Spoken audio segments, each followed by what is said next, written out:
Buonasera. Goedenavond, bonsoir. On a déjà beaucoup dit, de belles choses sur votre livre, mais je vais commencer immédiatement en disant que le livre est très beau, mais très sombre, très noir. À mon avis, c'est le livre du désenchantement, desencanto, du désenchantement total de l'Italie et peut-être de l'Europe dans cette période d'après-guerre. J'ai raison ou non? N'était pas mon intention d'écrire un livre noir. Je pense que on analyse, on compte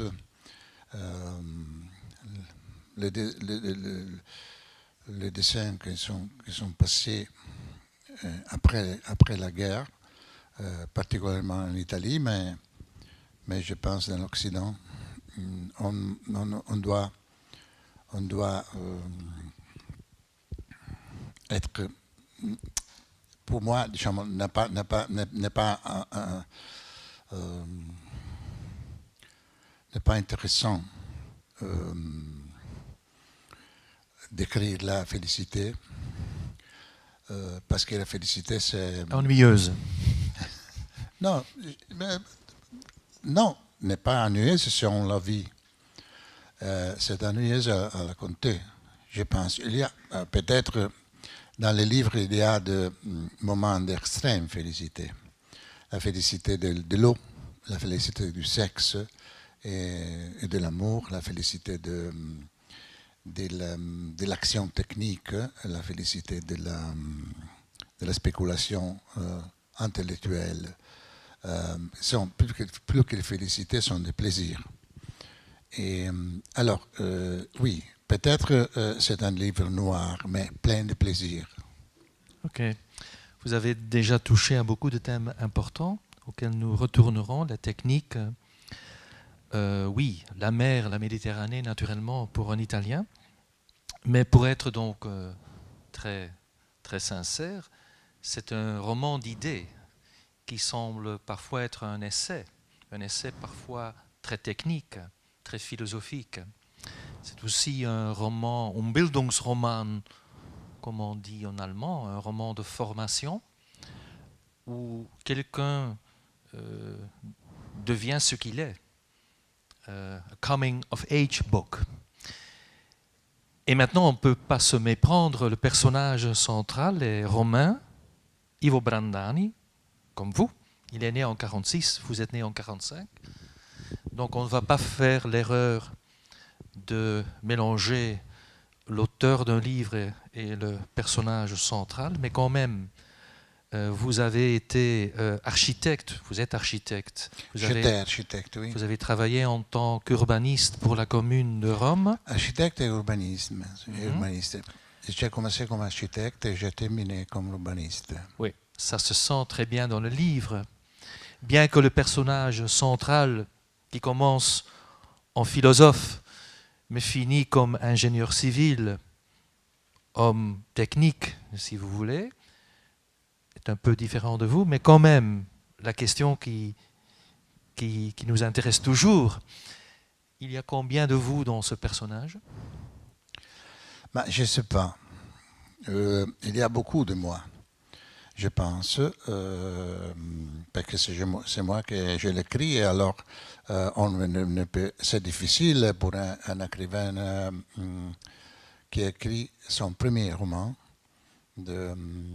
d'être complètement détaché de l'émotion de son protagoniste. Il faut user son expérience émotive pour la mettre sur la page en façon croyable. Alors, il y a les mêmes autobiographismes presque qu'il y a dans beaucoup de livres. Maintenant, mais je m'excuse pour mon français, mais mais aussi il y a une tentative de construire un personnage qui pourrait avoir une vie autonome. Et je pense que Ivo Brandani n'est pas moi. C'est plus il ressemble plus à mon père et à mon frère qui faisaient ce métier, le métier d'Ivo Brandani, et qui sont morts tous les deux. Ok. En fait, c'est un solitaire, hein, ça c'est clair. Je ne dirais pas que c'est un raté, mais à la fin de sa vie, il est quand même déçu dans beaucoup de choses. On va y revenir. Pour dire un peu comment l'action se déroule, le livre se joue pendant une journée. Donc Ivo Brandani, qui a presque 70 ans, est dans un aéroport à Sharm el-Sheikh. Il attend un avion. Il est déjà rongé par une maladie qui sera fatale.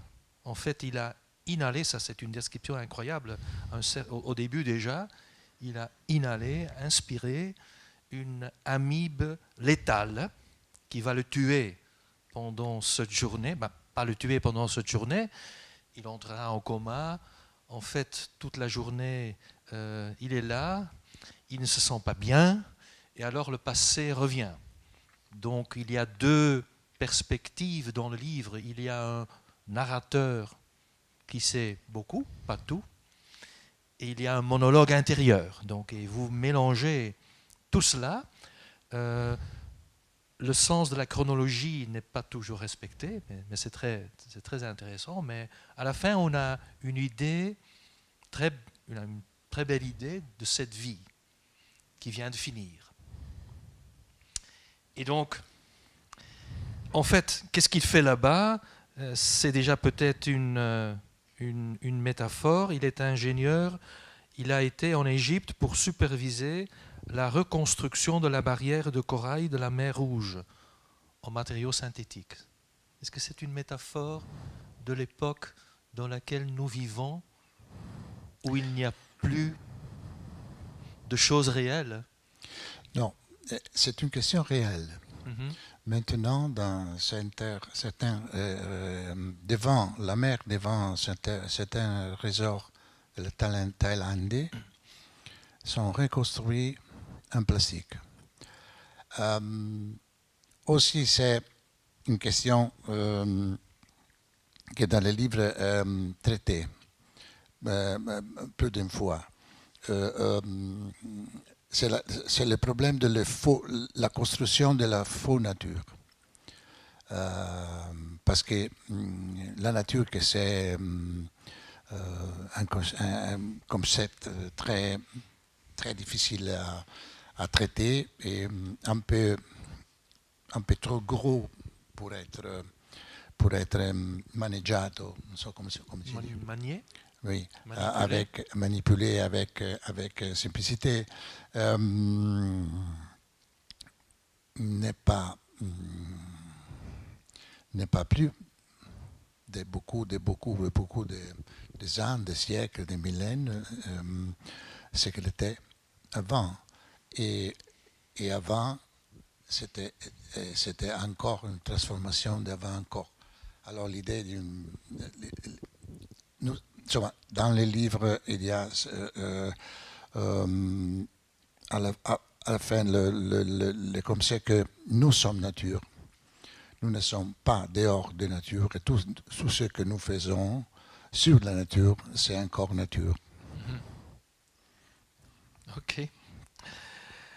J'ai parlé d'un livre d'un enragé. C'est vrai, Ivo Brandani est vraiment enragé à la fin de sa vie.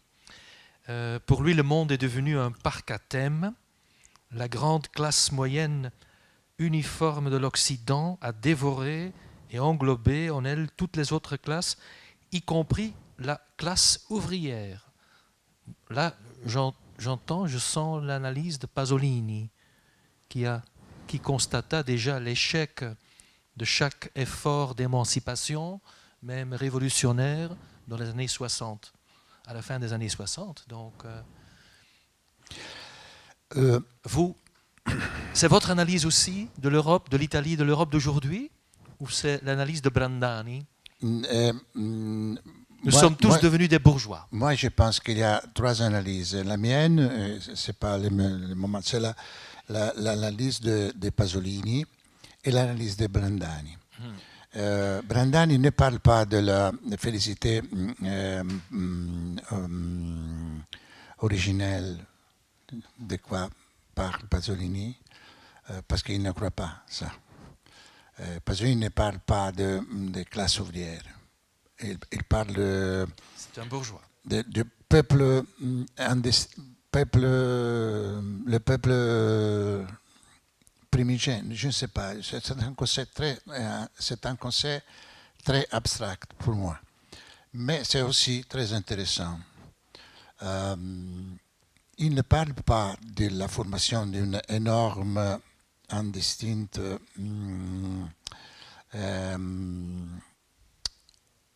classe média, mais de la transformation du peuple en petite bourgeoisie.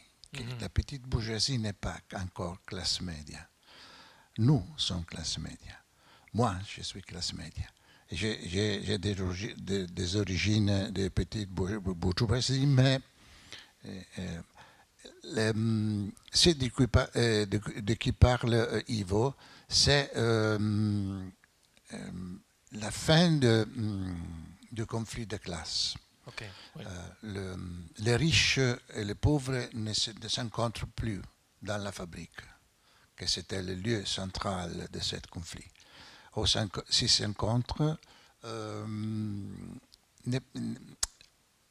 les conditions à l'extérieur sont tellement dures. Ne sont plus les mêmes.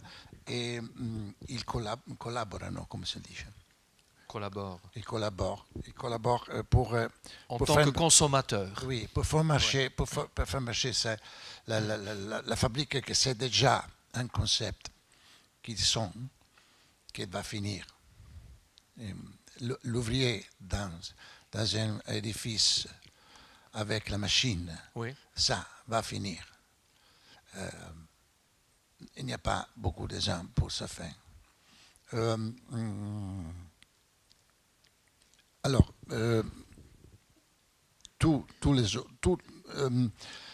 la fin de la classe ouvrière et la fin de la bourgeoisie comme la classe dirigeante sont été par l'absorption. Absorption, oui, d'une sterminée ceto medio,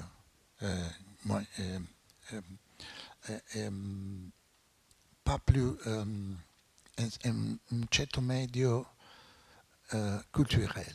Okay.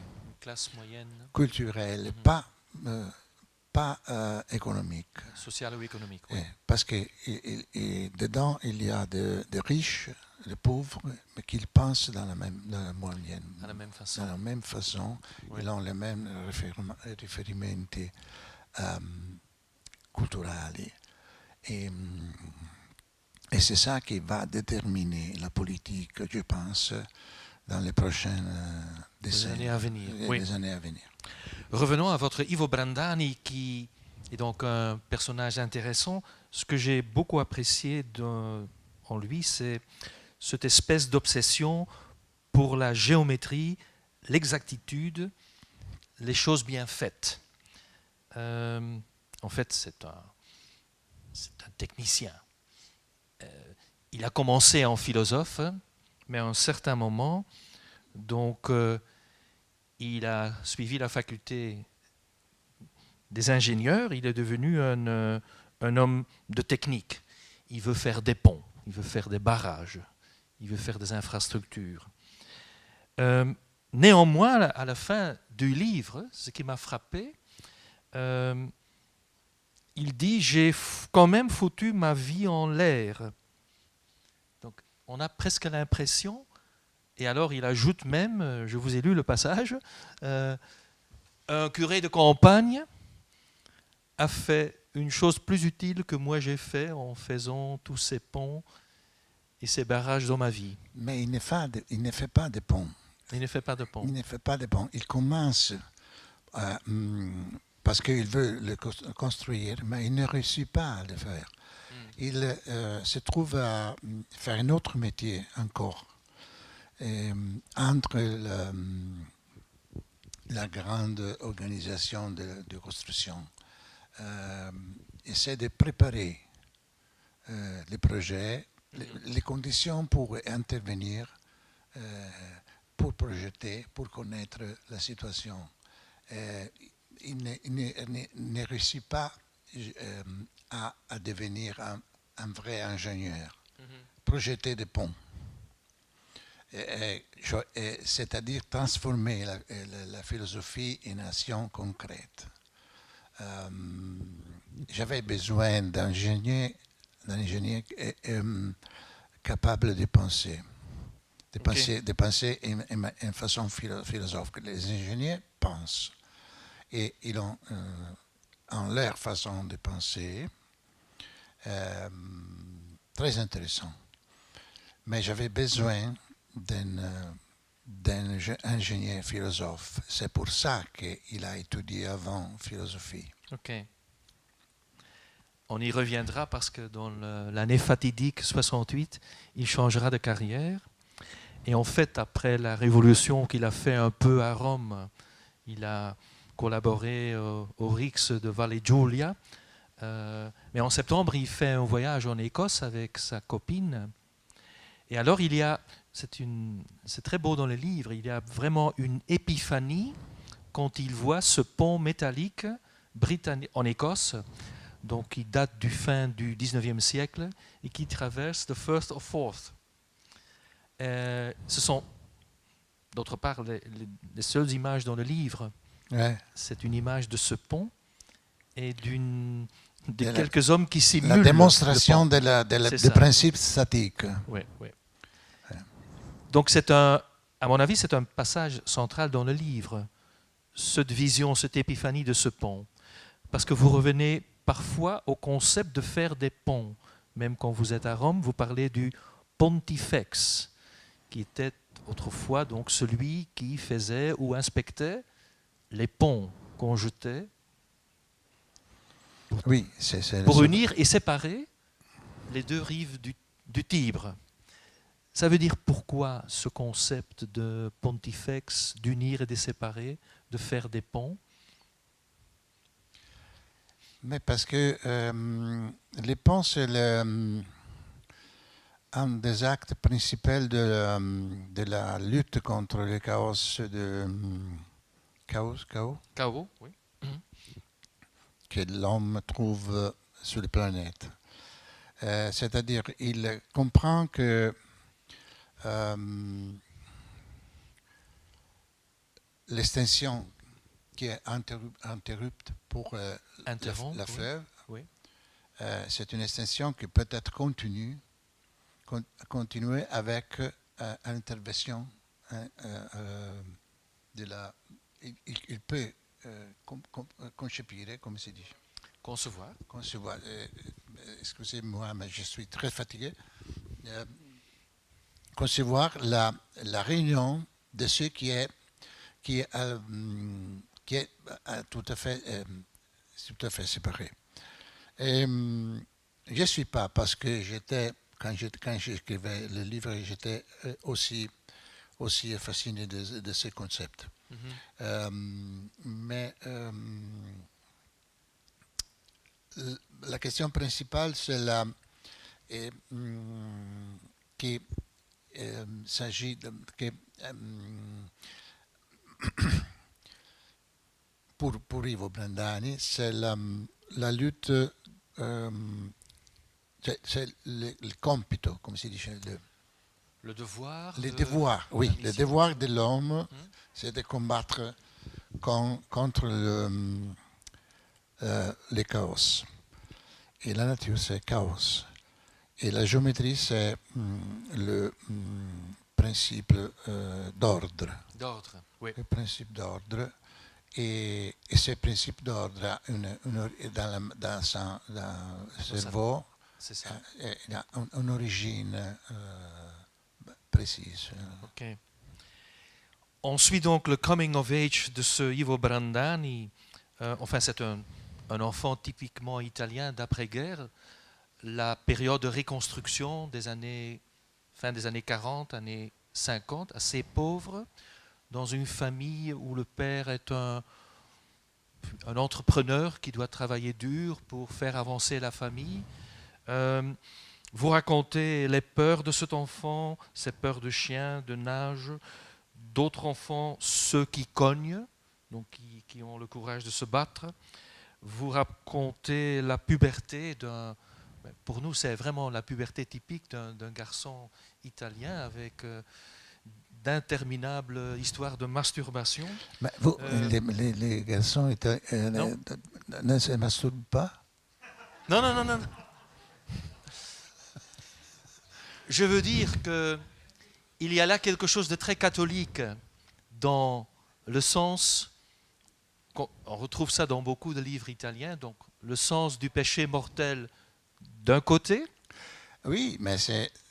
Et cette volonté, non, ce n'est pas du tout une insulte, c'est un constat quelconque, et cette volonté, cette énergie qui cherche une sortie sans la trouver, parce qu'il y a beaucoup de, comment dirais-je, d'inhibition dans l'éducation sexuelle à l'époque, c'est ça.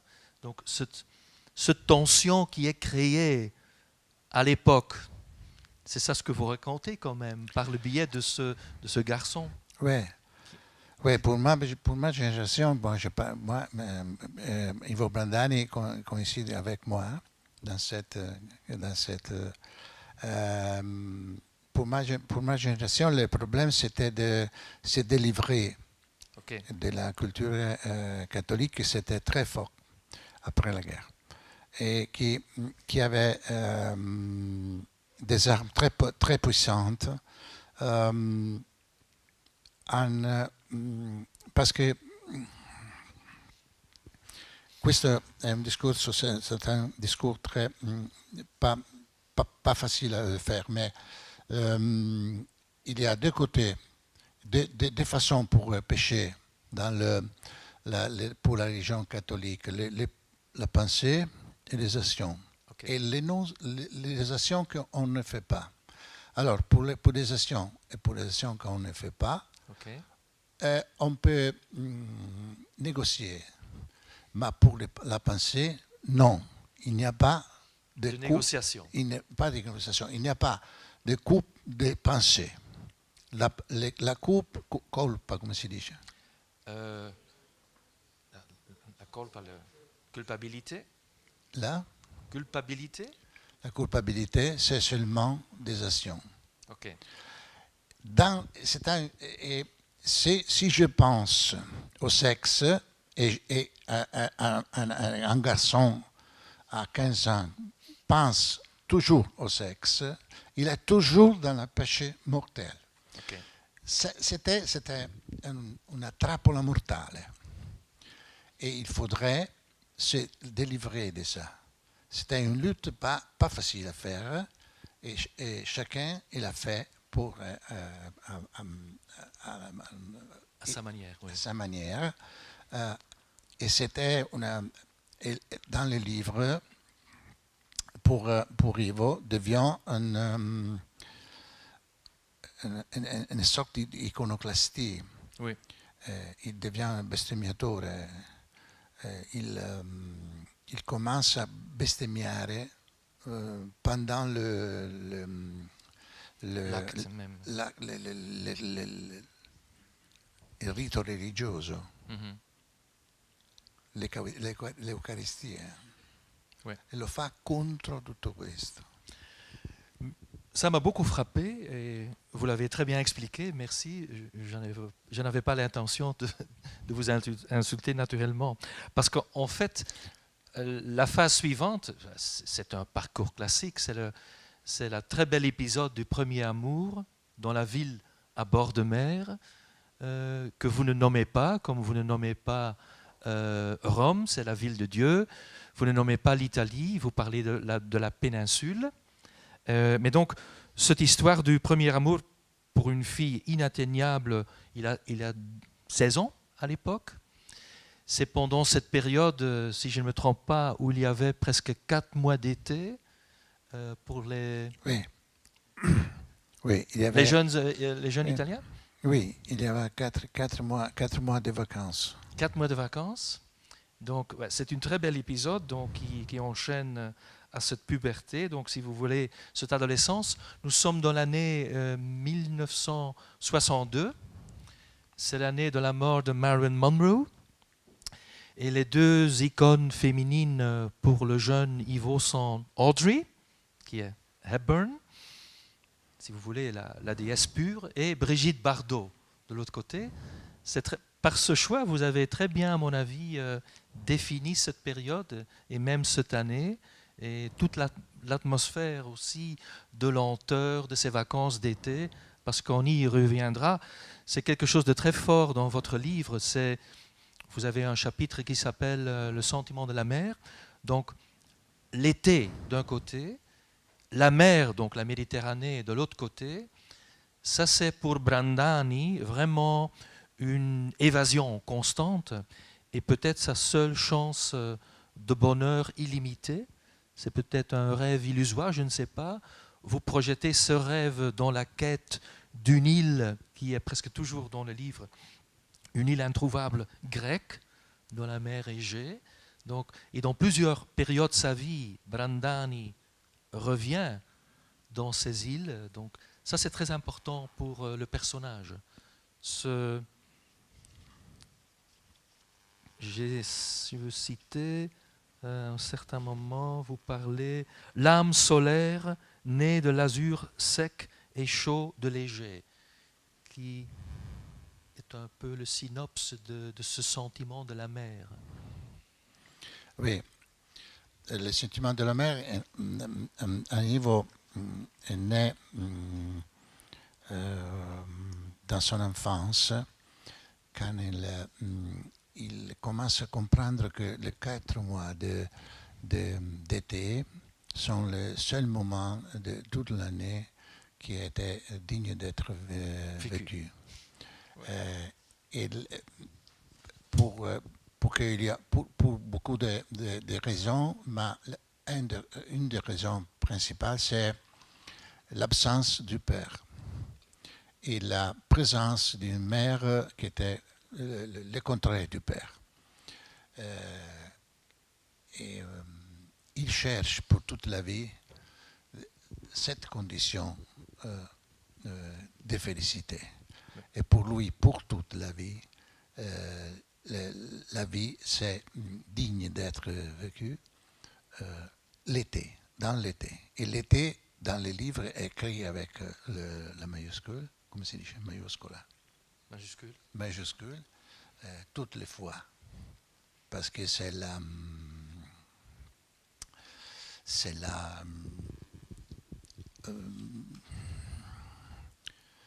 il y a un vers de Vittorio Sereni che dice solo vera è l'estate.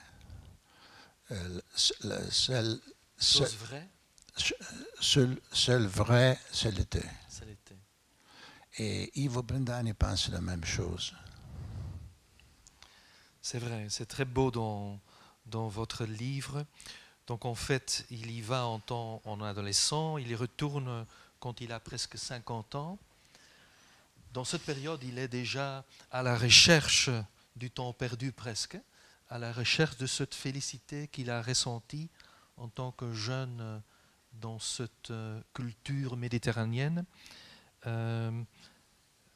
qui est faite donc de solitude, de plage, de vent, d'azur, etc. Il y a une très belle phrase dans votre livre. Le but d'une plage, c'est le bonheur de ses habitants. Ça, c'est beau. Le but d'une plage, c'est le bonheur de ses habitants. C'est très simple, mais c'est très juste, à mon avis. Oui, j'ai réfléchi. Après, j'ai réfléchi sur cette phrase, si c'est vrai vraiment, mais je ne sais pas. Je me suis demandé donc de quelle ville à bord de la mer il s'agit, mais vous pouvez le dire maintenant. On parle certainement d'un certain vent, le Libecchio. Alors, je pensais que Libecchio, qu'il fallait être dans le nord, assez dans le nord. Ligure, mais ce n'est pas? Non, Libecchio c'est pour sud-est, sud-ovest. Ok, il s'agit donc de quelle ville à bord de mer? Et Anzio. Anzio. Ok, maintenant nous le savons. C'était l'ancienne ville où Nerone avait sa maison. Sa maison, sa ville, c'est où vrai. est mort Nerone. C'est vrai. En se jetant sur sa spada, come si dice? Spada. Spada, épée. Épée, sur son épée. Ouais. Bien, continuons. Après le premier amour, donc il y a la philosophie à Rome pour Ivo Brandani. Et alors la révolution des étudiants, on y reviendra. Et maintenant, on continue avec les années 70. Donc, il commence ce travail avec cette idée « ils ne mourront pas », l'idée de chaque jeune qui a vécu une révolution, un 68 art. Nous ne serons pas comme vous. Nous ne serons pas jamais comme vous. Et là, vous écrivez des chapitres très, très tragiques dans un sens, parce qu'en fait, il entre dans une compagnie, Megatecton. Il y a là un personnage, un CEO, avec un nom hollandais de Klerk, qui est un homme... C'est l'architecte qui a ça. construit Amsterdam Zuid. C'est vrai? Ok. Mais c'est un épisode dans le livre fascinant, parce que ce type qui l'attire dans un certain sens, mais il le manipule aussi. Et sans se rendre compte, il devient partie, Ivo Brandani devient partie quand même, peut-être comme nous tous, du système. Il devient intégré.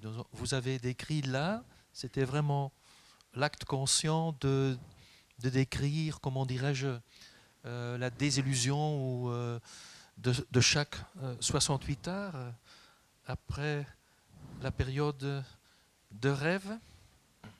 Oui, il laisse un système, il si allontana, s'éloigne d'un système idéologique où il s'est formé et il s'approche sans être conscient de ça à l'admiration pour les capitales, pour les soldats du capital, que c'est le manager, cette figure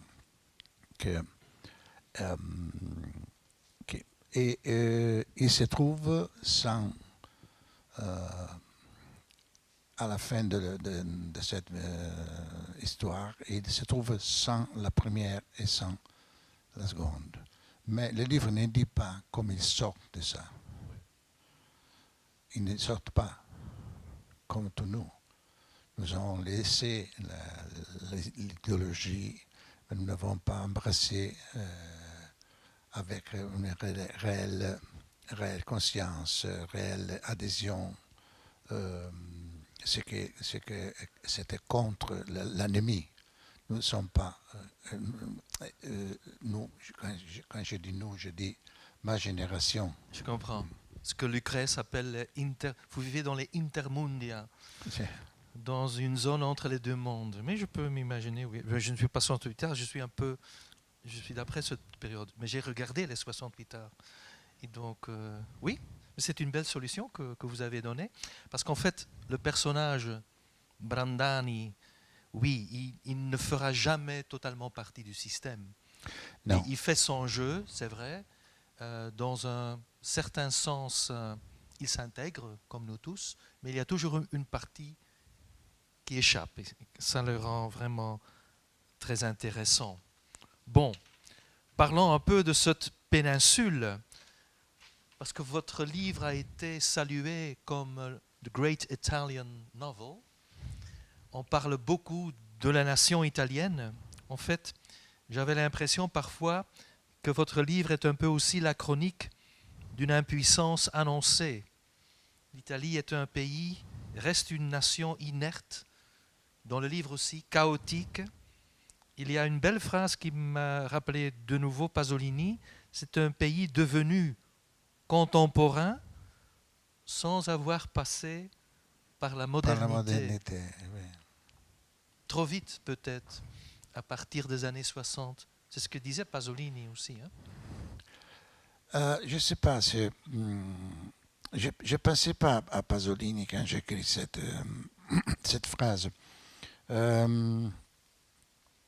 J'ai pensé plutôt comme architecte. C'est vrai? Oui. Parce que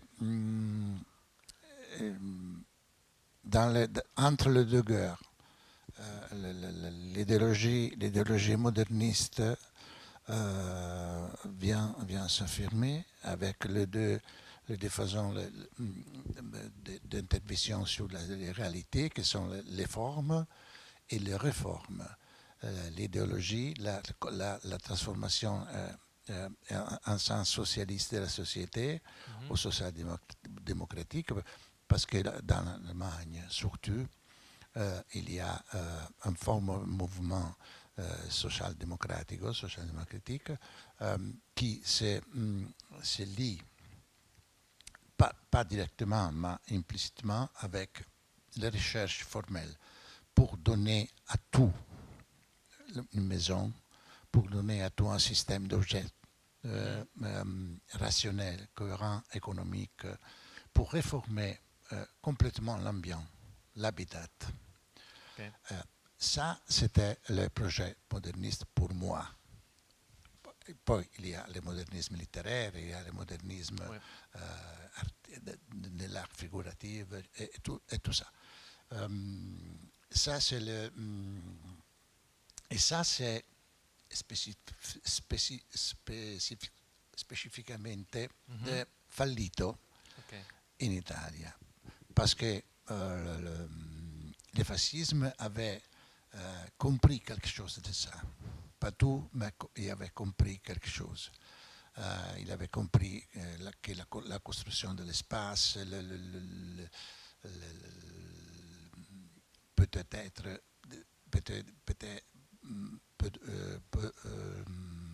pouvait être un moyen puissant de propagande et aussi pour les monuments. Nous avons des monuments, certains monuments qui sont les plus importants du rationalisme mondial, mais c'est un rationalisme un peu maniériste. Okay. N'est pas le rationalisme pur des Allemands. Maintenant que vous parlez architecture, qu'est-ce que vous pensez de ces villes, Sabaudia, Latina, Pontinia, donc ces villes modernistes que Mussolini a fait construire dans les années 30, sont quand même des villes magnifiques. Oui, Sabaudia surtout. Sabaudia, c'est moderne, oui? Les autres sont modernistes. Mais,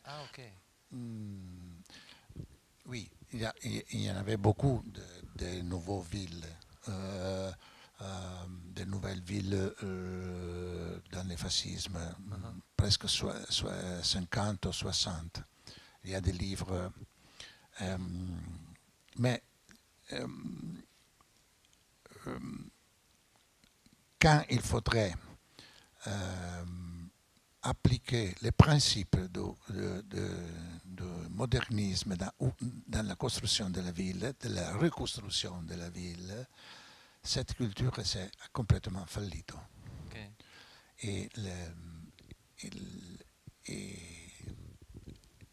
il gioco è passato in mano alla, Le jeu est passé dans les mains alla speculazione. Okay.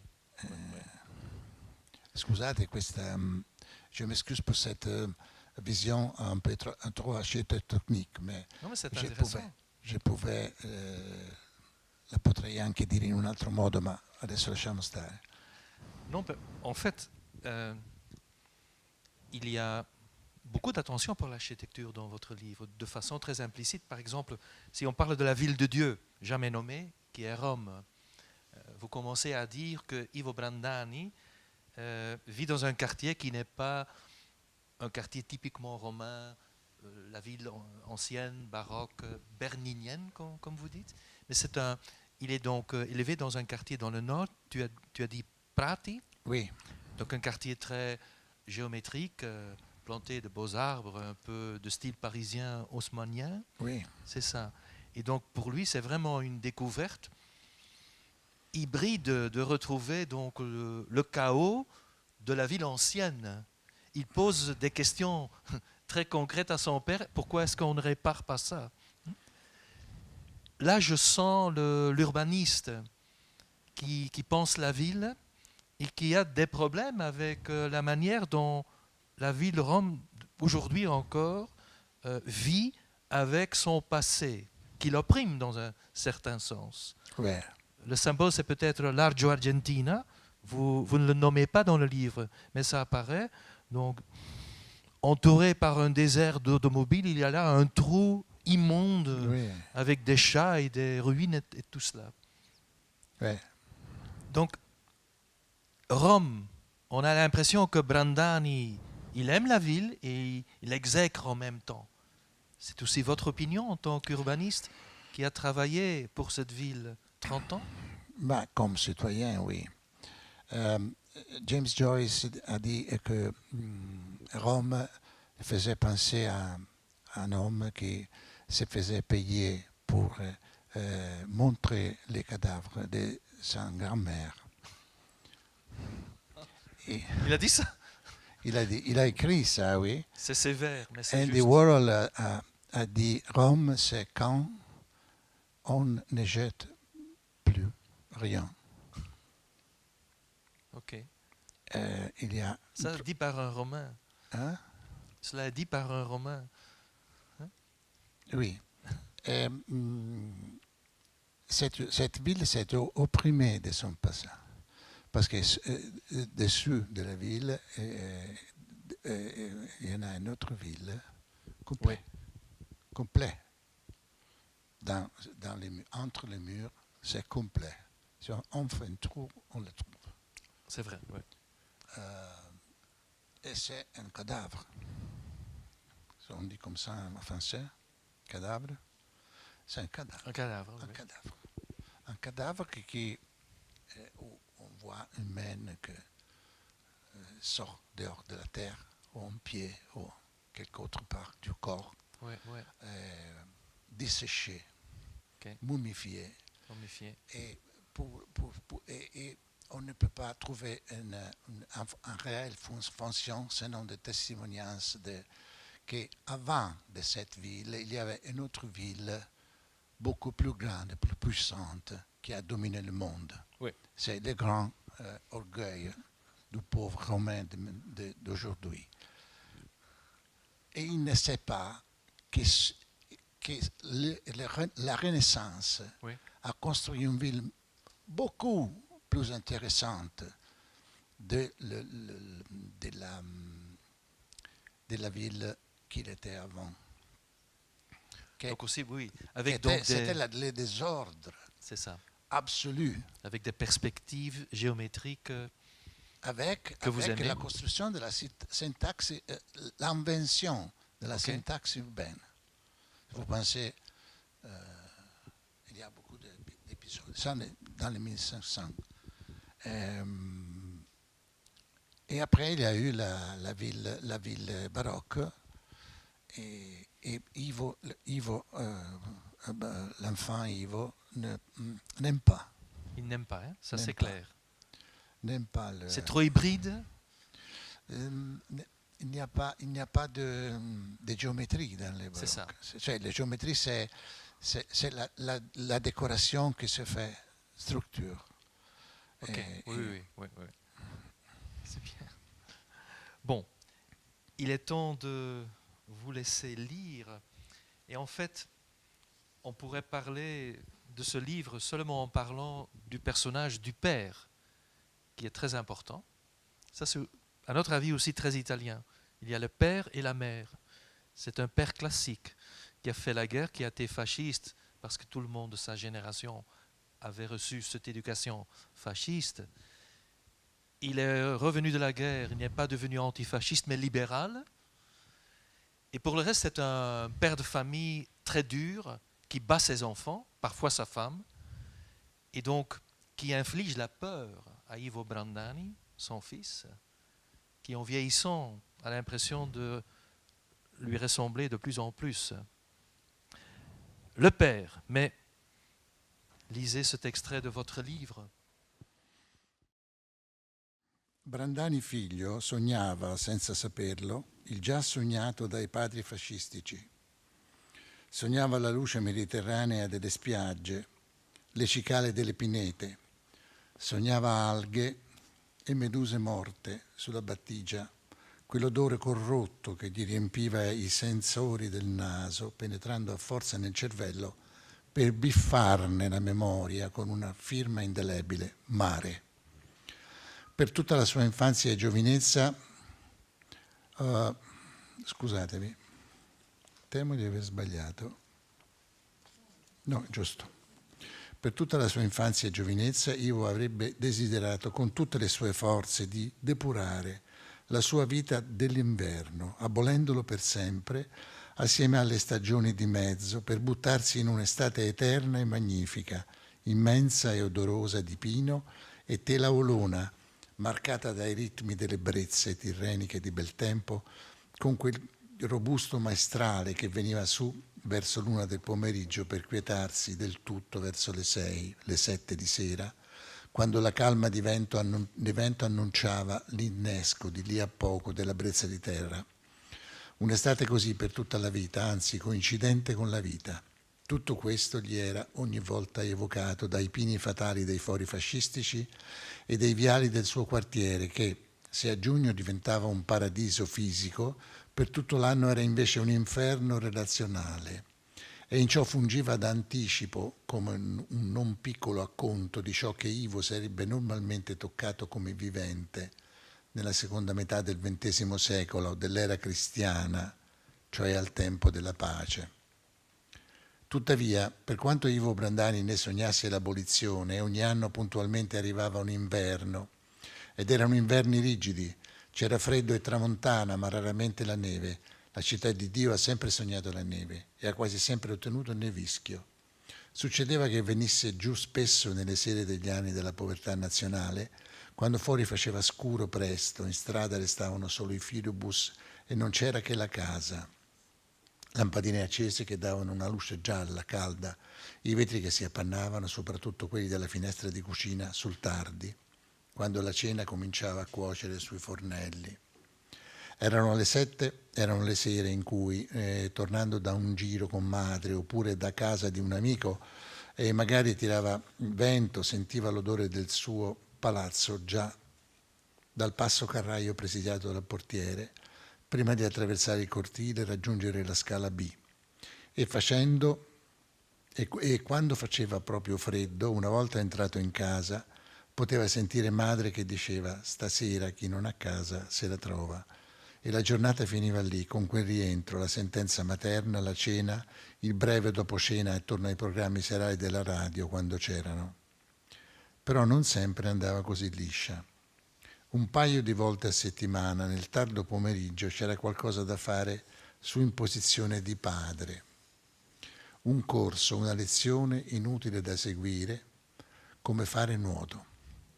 Era qualcosa di strano e di controintuitivo, qualcosa che a Ivo appariva come una violenza al suo invernale voler restare dentro, al punto da cercare il dentro del dentro negli armadi, sotto i letti, e quando riusciva a costruirselo nella stanzetta in fondo alla casa, con un vecchio lenzuolo e una scopa accroccati con 2 sedie a fare una specie di tenda. Ma non c'era verso, bisognava andare obbligatoriamente in piscina per imparare a nuotare. Secondo il dettato indiscutibile di padre, c'è la piscina del foro fascistico, aveva detto, io nuoto male a braccetto, voglio che impari a farlo bene, voglio che impari a fare il crawl. Crawl, aveva detto. Solo molto più tardi Ivo apprese che era parola inglese e si scriveva crawl e indicava il nuotare a faccia in giù, respirando di lato e facendo un gran casino con gambe e braccia battenti.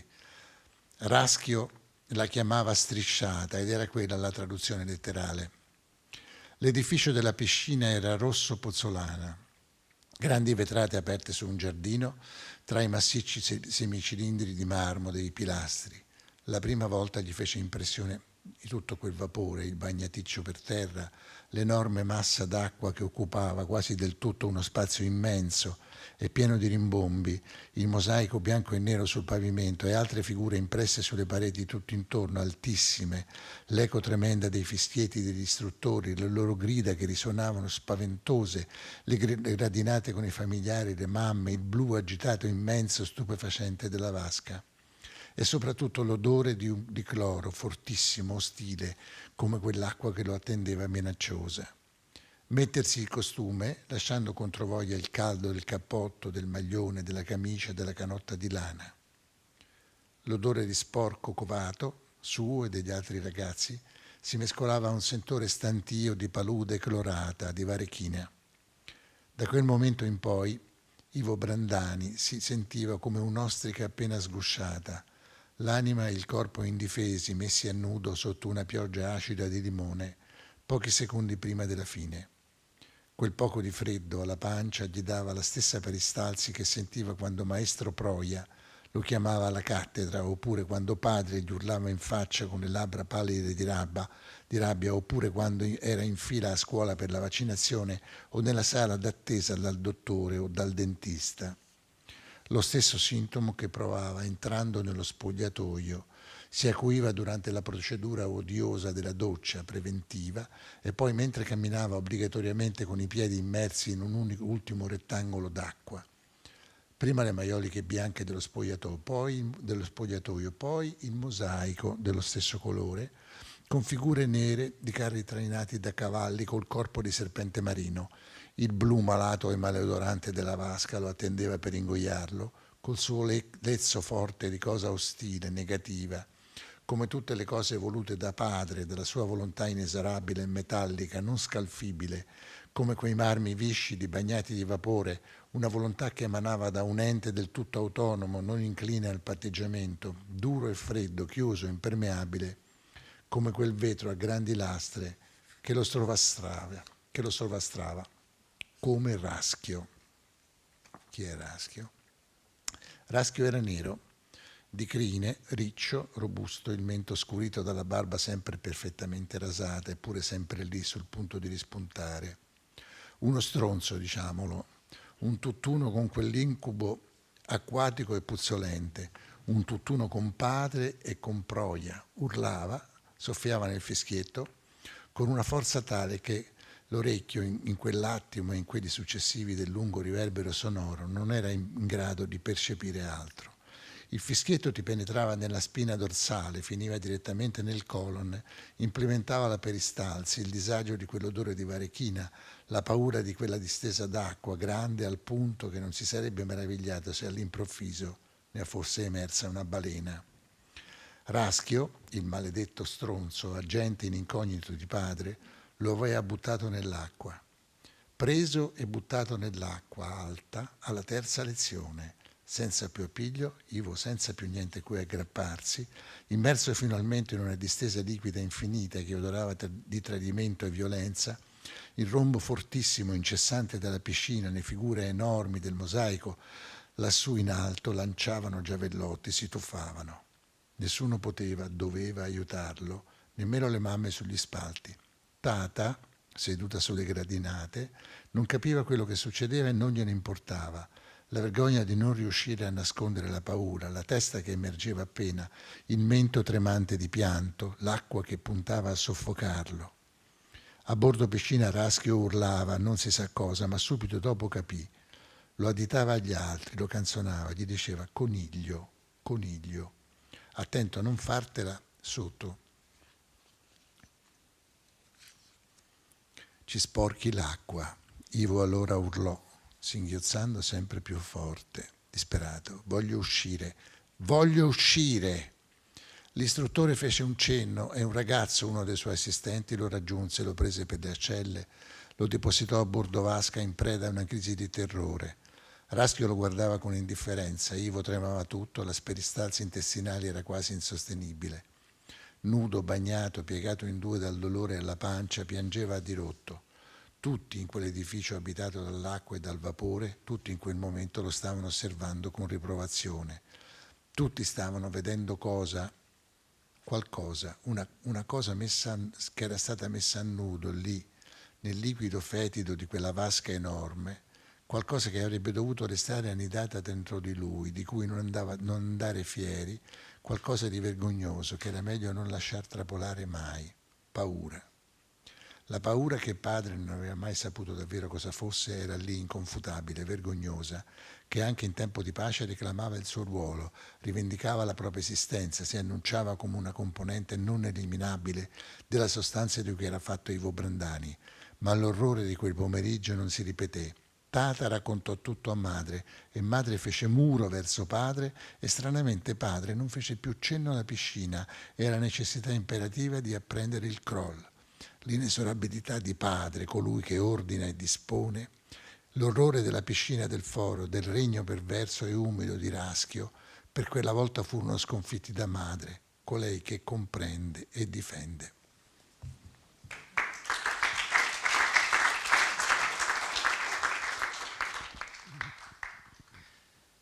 Francesco, c'est toi qui as choisi cet extrait. Et je me demande pourquoi cet extrait. C'est un peu per caso, Per caso. pour hasard, parce que je l'avais déjà marqué et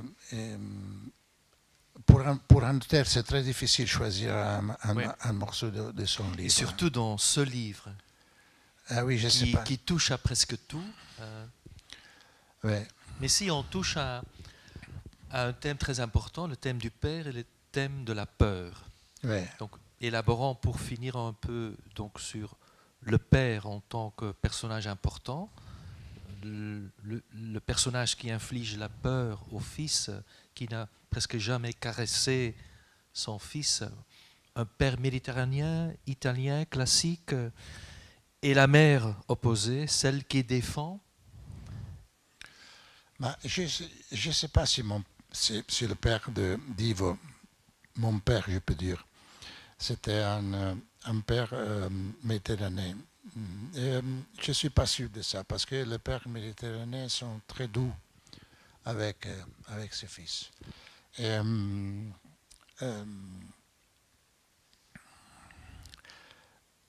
la question, c'est un autre, c'est l'éducation de ce père.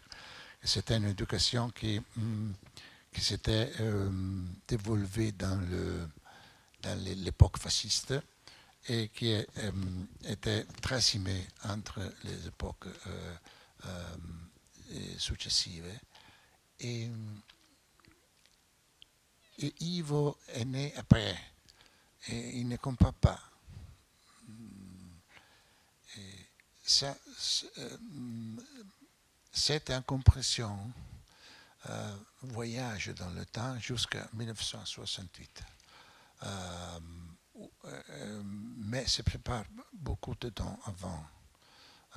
Dans les premières années 60, c'était déjà presque completata, come si dice, completata. Accompli, oui, c'était déjà accompli, oui, avec la création d'une autre culture. Pour la première fois dans l'histoire du monde, il y a la culture du jeune. Avant, il n'y avait pas. On a inventé le jeunisme dans les années 60, c'est ça. Oui. Et c'était la divarication entre les deux générations. Il y a aussi une divarication maintenant, mais c'est plus faible. Parce qu'il y a des points de contact. Il y a les jeunes, les vieux qui vont, ils sont les pères et les fils qui vont au même concert des Rolling Stones. Et nous ne pouvons pas faire ça avec nos parents. Ok. On reviendra à la fin au père et à la mère, parce que l'épilogue du livre est très beau, et peut-être une île d'innocence dans toute l'histoire, qui reste une histoire d'un grand désenchantement. Mais cela dit, il y a le sentiment de la mère, il y a l'amour, parce qu'il y a quand même connu beaucoup d'amour, on n'a pas parlé de tous ici ce soir. Je voudrais encore mentionner le portrait très fouillé et intéressant que vous brossez de la Révolution de 68, avec des professeurs inclassables et rusés, ce professeur Molteni, qui prédit aussi déjà l'échec et la récupération de la Révolution. Il y a cet ami politique, le mentor politique d'Ivo Brandani, Ouais. Franco Sala, qui est un type très intéressant dans le livre. Vous racontez très bien de ce que j'appelle le jeu de langage marxiste de l'époque, très figé, en fait très double, avec tous ces rituels qu'on a inventés à l'époque, les assemblées où tout devait se décider, mais on avait décidé ce qu'il fallait décider. Ouais. Donc vous étiez un observateur de premier rang à l'époque. Vous avez collaboré à cette révolution ou vous avez été quelqu'un qui a regardé tout ça? Ou un peu les deux? Ben, j'ai participé du côté. Du côté. Participer du mais, côté. Mais participer. Ok. J'étais dans la place, mais je ne faisais pas des violences. Je n'étais pas capable. Comme Ivo Brandani, oui, qui est j'étais capable seulement de violences privées, pas il de violences publiques. Il s'enfuit quand les flics arrivent, il s'enfuit. Oui, oui, parce qu'il ne comprend pas la violence publique, la nécessité de la violence froide. Ivo fait comme ça. Et je ne me rappelle pas la question. Et vous l'avez déjà répondu, donc vous avez, avec un oxymore, vous avez participé du côté. Oui. Mais donc avec la même lucidité que vous injectez dans le livre. Non. En analysant, non. Ça, c'est en analysant, comment dirais-je, aussi la fausseté de ce discours marxiste, où on parle de démocratie révolutionnaire, mais où l'esprit grégaire est partout et omniprésent. Oui, c'est ça. Alors, l'esprit grégaire est partout, pas seulement dans toutes les époques. Dans toutes les époques, dans tous les ambiances, dans toutes les villes, dans toutes les civilisations, les cultures, ici, le monde. Du monde. Parce que c'est ça qui tient ensemble la société humaine. Et c'était plutôt la première fois qu'il va pu constater les jeux du pouvoir. C'est ça. De la dominance entre des personnes qui étaient des pairs. Mais il y avait des rapports de dominance souterraine, invisibles. Il y avait des personnes qui donnaient des ordres et des personnes qui les exécutaient. Les exécutaient. C'était pas obligé à le faire, mais il le faisait. Et aussi le jeu de la conduction, de moment collectif dans les binaires préstabilisés. Les résultats devraient être celui-là. Et le scontro entre les leaders.